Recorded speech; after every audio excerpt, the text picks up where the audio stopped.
इन दिनों मेरी उम्र 17 बरस थी। अच्छे बुरे की तमीज़ और दुनिया को बरतने का ढंग नहीं आया था।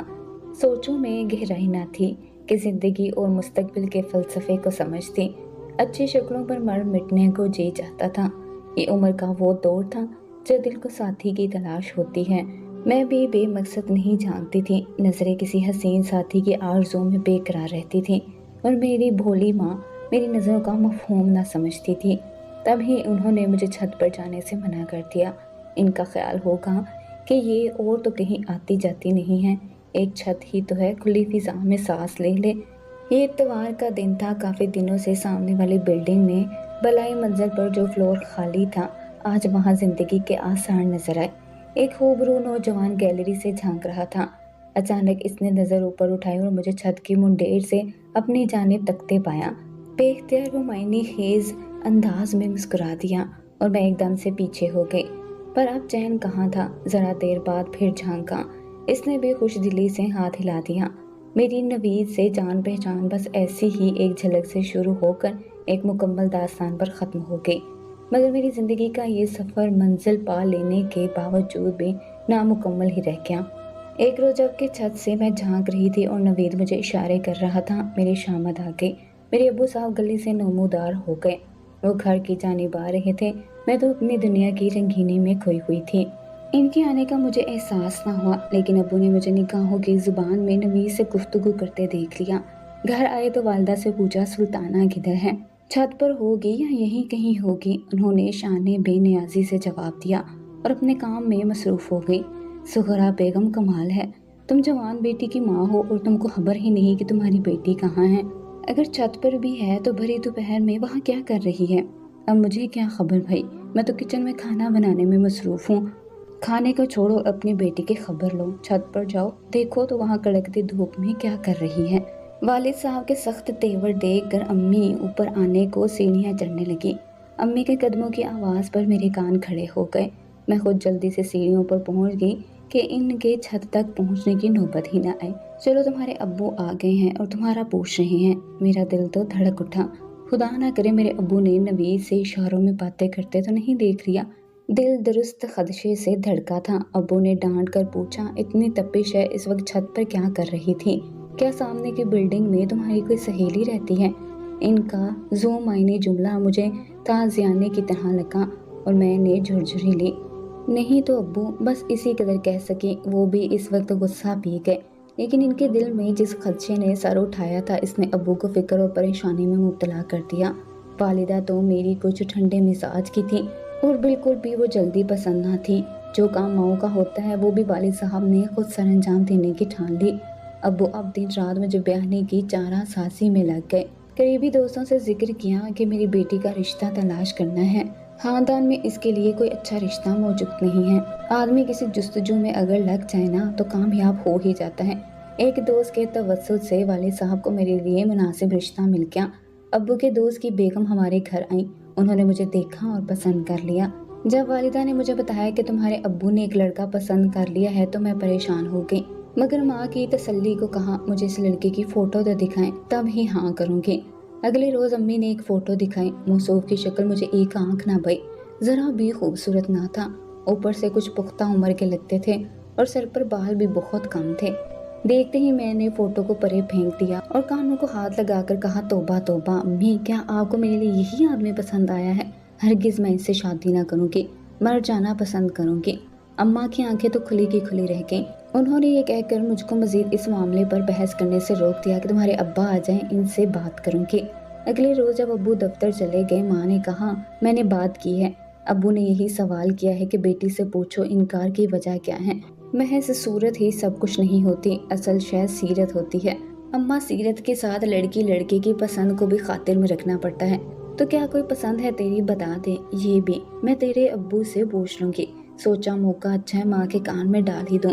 ऐसा ना हो बाद में कहें कि मैंने तो तुमसे पूछा था, तुमने ही अपनी पसंद ना बतलाई। माँ, वो सामने वाली बिल्डिंग में जो लोग आए हैं ना, इनका लड़का है, नवीद नाम है। मैं इनके बारे में ज्यादा नहीं जानती, लेकिन मुझे वो लड़का पसंद है और वो भी मुझसे शादी करना चाहता है। अब्बा से कहें मेरा रिश्ता इसके साथ कर दें। लड़का कौन है, क्या करता है, किस खानदान से है? अरे भाई, कुछ तो मालूम हो मुझे। नहीं मालूम मामा, मैं इससे मिलती थोड़ा हूँ, बस छत से हम बात कर लेते हैं। वो नए लोग आए हैं और मालूमात लेना तो अब्बा का काम है, वो अपना काम जाने। अम्मी ने अपना कहा निभा दिया, मेरी पसंद से अब्बा को आगाह कर दिया। अब्बा तो सख्त गुस्से में आ गए कि मैं सब जानता हूँ, मुझे मालूमात लेने की ज़रूरत नहीं है। वहाँ कोई फैमिली नहीं है, बल्कि एक लड़का तनहा रहता है, किराए पर फ्लैट लिया है। इसके घर वालों का क्या अता पता मालूम करूँ। मुझे तो वो सिरे से ही पसंद नहीं है, वो बाश लगता है। इसकी फैमिली भी होती तब भी वो मुझे कबूल नहीं होता। जो रिश्ता मेरे दोस्त के तवज्जुह से आया है वो हर लिहाज से बेहतर है।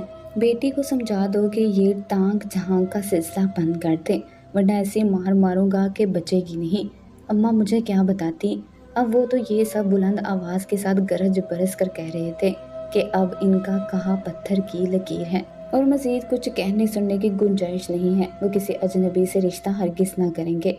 अगले रोज़ शाम को अब्बू के दोस्त और इसके साथ वो भी तशरीफ़ ले आए। इन लोगों को वालिद साहब ने चाय पर बुलाया था ताकि अम्मी भी लड़के को देख लें, इससे बातचीत कर लें कि माँ की तसल्ली भी होनी चाहिए। वालिदा ने बातचीत कर ली और इन्हें भी वो लड़का पसंद आ गया। बल्कि अम्मी तो अब इस रिश्ते से ज़्यादा कायल हो गई। जब ये लोग ड्राइंग रूम में थे, मैं छत पर गई और इन लोगों को जाते हुए देखा।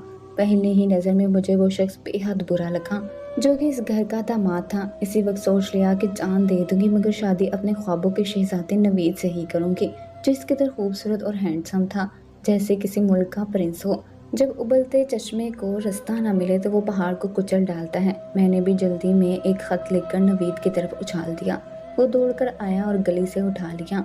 मैंने तमाम बातें बता दी कि किसी तरह एक बार मिलो ताकि हम अपने मुस्तकबिल का फैसला कर लें, वरना बहुत देर हो जाएगी। शाम को इसने गैलरी से करीबी पार्क की जानिब इशारा किया और 2 उंगलियों से 11 का वक्त बताया। वालिद सुबह दफ्तर चले गए। मैंने कभी अम्मी से ना कहा था कि किसी सहेली की तरफ जाना है। पहली बार अम्मी की मिन्नत की कि मुझे मेरी सहेली से मिलना है। वो बोली ज़रा काम से फारिग हो लूँ तो चलती हूँ तुम्हारे साथ। आप कभी भी फारिग नहीं हो सकती क्योंकि आपके काम तो ख़त्म ही होने में नहीं आते। तब तक अब्बू के घर लौटने का वक्त हो जाएगा। मेरी दोस्त का घर नज़दीक ही तो है, साथ वाले पार्क के पास। बोली माँ को तो समझ में नहीं आया। मेरी मिन्नत से बातों में आ गई। बोली अच्छा जाओ अब, लेकिन जल्दी आ जाना। आधा घंटे से ज़्यादा देर न लगाना, वरना मैं खुद तुमको लेने तुम्हारे दोस्त के घर आ जाऊंगी। खुदा का शुक्र किया। दौड़ी हुई कमरे में गई, जल्दी से लिबास तब्दील करके घर से निकल गई। पार्क का रास्ता सिर्फ 5-7 मिनट का था। वो पहले से ही मेरा इंतजार कर रहा था। पहली बार मिली थी रूबरू इससे। करीब एक दूसरे को देख रहे थे। मेरी तो खुशी का कोई ठिकाना ही ना था, लेकिन जिस खौफ से ये जुर्रत की थी, इजहार ज़रूरी था। इसने कहा मुझसे बिछड़ जाने का डर है तो मजबूत कदम उठाना होगा। कहो तो तुम्हारे वाले से रिश्ते की बात करूं, वरना मेरे साथ चलो और कोर्ट में निकाह कर लेते हैं। पर अब्बू रिश्ता ना देंगे। अब्बू फैसला कर चुके हैं कि वो इसी लड़के को ही रिश्ता देंगे कि दोस्त का बेटा है। अब्बू ने वहाँ हाँ कह दी है तो फिर क्या करना है। कुछ सोच कर मैंने सर झुका लिया। देखो मैं तनहा हूँ, अपने बिजनेस के सिलसिले में मैं यहाँ रह रहा हूँ। मेरा कोई रिश्तेदार नहीं है, ना बुजुर्ग कि तुम्हारे अब्बा से रिश्ता लेने आए। अलबत्ता 2-1 दोस्त हैं, वो आ सकते हैं मेरे साथ, बस रहने दो। अब्बा कहेंगे कि ख़ानदान का अता पता नहीं और चले आए हो रिश्ता मांगने। क्या रिश्ते यूं तय होते हैं? मुझे पता है कि मेरे अब्बू ऐसा ही कहेंगे। दिन इसी सोचो विचार में गुजर गए। इधर अम्मा और अब्बा मेरी शादी के तज़किरों में लगे थे और इधर मैं नवीद के साथ हमेशा ज़िंदगी गुजारने के ख्वाब बुन रही थी। आखिर इसकी हिम्मत दिलाने पर एक रात जबकि अम्मी अब्बू सो रहे थे, मैंने चुपके से दरवाज़ा खोला और निकल आई। नवीद की कार में बैठकर हमेशा के लिए घर छोड़ दिया। यूं वालिदैन की बेखबरी में इनकी मर्जी के खिलाफ अपनी पसंद की शादी कर ली। नवीद ने इस वाक़ये से चंद दिन कबल ही सामने वाला फ्लैट छोड़ दिया था और वो दूसरे फ्लैट में मुझे लेकर आया जो किराए पर लिया था। नवीद से कोर्ट मैरिज करके मैं बहुत खुश थी, लेकिन वालिदैन को धोखा देने का कलक मेरे दिल में ज़रूर था। मगर इस वक्त तो मुझे अपनी खुशी और अपने ख्वाब ज़्यादा अजीज़ थे। नवीद ने कोई कमी ना की, अच्छा खिलाया पिलाया। रोज़ शाम को सैर पर जाते। ये फ्लैट हमारे घर से काफ़ी दूर एक पोश इलाके में था। मुझको अपने शोहर के साथ कभी खर्चे की तंगी महसूस न हुई, लेकिन इस बात का भी इल्म ना था कि मेरे शोहर काम क्या करते हैं। बस यही कहते थे कि एक छोटा मोटा अपना बिजनेस है। तुमको मेरे बिजनेस की तफसील जानने की क्या गर्ज, तुम्हें तो बस खर्चे से मतलब होना चाहिए, वो तो तुमको मिल जाता है। 4 साल सुकून के गुजर गए। एक बार नवीद से छुपकर अपनी दोस्त के घर फ़ोन किया और कहा कि मेरी अम्मी से बात करवाओ। لیکن امی نے میری دوست سے صاف کہہ دیا کہ میں نے اس سے کوئی رشتہ نہیں رکھنا۔ اب میں 2 بیٹیوں کی ماں بن چکی تھی۔ جس فلیٹ میں ہم رہتے تھے اس کے برابر والے فلیٹ میں ایک عمر رسیدہ نرس مریم رہا کرتی تھی۔ جب بچیوں کی پیدائش ہوئی ان کو بلا لیتی تھی۔ وہ میرے شوہر کی بہن بنی ہوئی تھی اور نوید اس کو مریم آپا بلاتے تھے۔ نوید ایک دن بیرون ملک کے لیے چلے گئے اور پھر ان کی خبر نہ آئی۔ آپا کو پتا تھا کہ وہ کسی ایجنٹ کے ذریعے گئے ہیں۔ انہوں نے اس آدمی کا کھوج لگایا اور پوچھا کہ نوید کو گئے 1 ماہ ہو گیا ہے، کوئی خیر خبر نہیں آ رہی۔ تب اس نے بتایا کہ بیرون ملک غیر قانونی طریقے سے جانے کی وجہ سے نوید پکڑے گئے ہیں اور ان کو وہاں قید کر لیا گیا ہے۔ 3 سال گزر گئے، نوید لوٹے نہ فون کیا۔ میں کوڑی کوڑی کی محتاج ہو گئی تو چھوٹی بچیوں کا ساتھ تھا، زیادہ پڑھی لکھی نہ تھی کہ نوکری کر لیتی۔ آپا خود بیوہ تھی اور ایک ہسپتال میں کام کرتی تھی، بیچاری کی تنخواہ ہی کیا تھی، اس کی اپنی مشکل سے پوری ہو رہی تھی۔ پھر بھی جہاں تک بن سکا مریم آپا نے میری مدد کی۔ آخر میری جمع پونجی زیور سب ختم ہو گیا، میں فلیٹ کا کرایہ دینے سے بھی قاصر تھی۔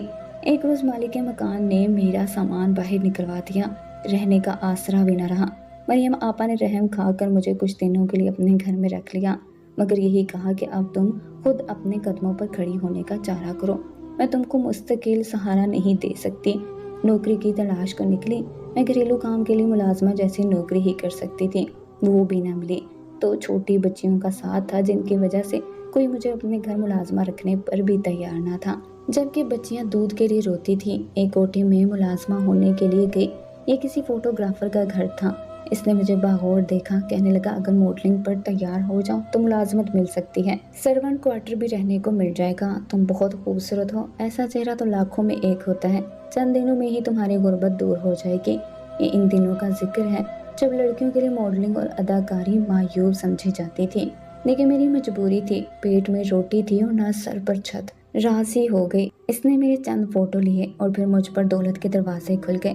قسمت نے یوں مجھے ماڈل گرل بنا دیا۔ مجھ کو کسی شے سے بھی زیادہ اپنے بچیوں کا پیٹ پالنا لازمی تھا، یہ میری اشد ضرورت اور مجبوری تھی۔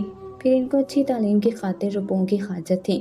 میں دولت کمانے کی مشین بنتی گئی اور وقت گزرتا گیا۔ اب میں ایک کوٹھی کی مالک تھی، بچیاں بڑی ہو رہی تھیں، وہ اچھا کھاتی، بہترین پہنتی اور اعلیٰ تعلیمی ادارے میں پڑھ رہی تھیں۔ ان کے شاندار مستقبل کی خاطر میں نے کسی بھی بات کی پرواہ نہ کی۔ ان کے لیے گھر میں نوکر آیا خان سامہ تھے اور میرے وارڈروب نئے فیشن ڈیزائن کے ملبوسات سے بھرے تھے۔ تب میں ایک نئی دنیا میں تھی جہاں عمارت کی چکا چوند غریبوں کو شرماتی تھی، دولت کی ریل پیل تھی۔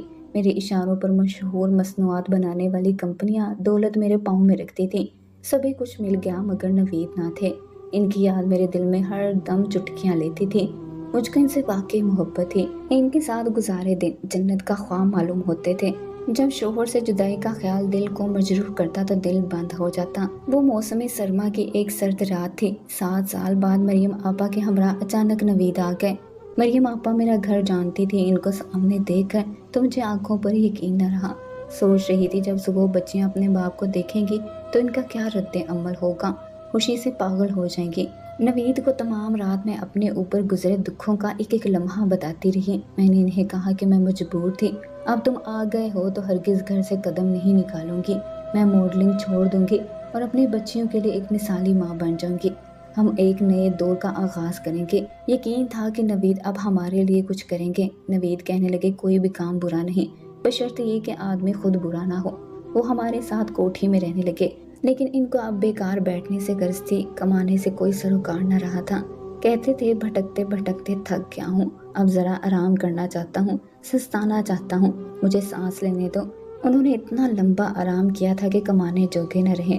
آرام کی سانسیں ہی راس آ گئیں۔ مجھے کہتے ماڈلنگ نہ چھوڑنا، اب اتنی محنت کر چکی ہو، اپنے پیشے کو چھوڑنا مت، وقت رکتا نہیں۔ میں بھی اب عمر رسیدہ ہوتی جا رہی تھی، حسن میں وہ کشش وہ بات نہ رہی تو میں نے کام چھوڑ دیا، کیونکہ نئی خوبصورت تر و تازہ لڑکیاں آ رہی تھیں، ان کی مانگ تھی، مجھے دھیڑ عمر کا کیا کام، ایسے میں عزت سے گھر بیٹھ جانا ہی بھلا تھا۔ بچیاں بھی جوان ہو گئی تھیں۔ جب کمائی کا رستہ بند ہوتا گیا، نوید کو میں پھر سے جگانے لگی کہ بس اب بہت ہو چکا، آرام، اب تو کچھ کام کرو، ہاتھ پیر ہلاؤ، تم مرد ہو، کما کر کھلانا اور گھر چلانا تمہاری ذمہ داری ہے۔ میں نے تو یوں ہی اپنی آدھی زندگی گنوا دی ہے۔ وہ میری زندگی کی بچی کچی خوشیوں اور امید کا آخری دن ثابت ہوا جب نوید نے مجھ سے کھل کر کہہ دیا میں کچھ نہیں کر سکتا، مجھے کوئی کام نہیں آتا، مجھے اب کمانے کی عادت نہیں رہی ہے، इस तरह करते हैं हम अपनी बेटियों को मॉडलिंग के मैदान में ले आते हैं। ये बेटियां तुमसे ज़्यादा खूबसूरत हैं और नौखेज़ चेहरों की तो मांग होती है ना, तुम आराम करो, ये तुम्हारी जगह ले लेंगी। बेटियों के बाप के इस इरादे पर मेरी आंखों से आंसू बह निकले। क्या इसी खातिर मैंने कठिन रास्ता चुना था और इतने कष्ट उठाए थे। अब मेरे चमन की नौखेज़ कलियों पर इनके बाप की नज़र थी कि ये कमाएगी और वो खाएगा। जब भरम का रिश्ता टूट गया तो मैंने भी तलाक हासिल करके जान छुड़ा ली ताकि बच्चियों को वक्त पर इनके घरों का कर सकूं।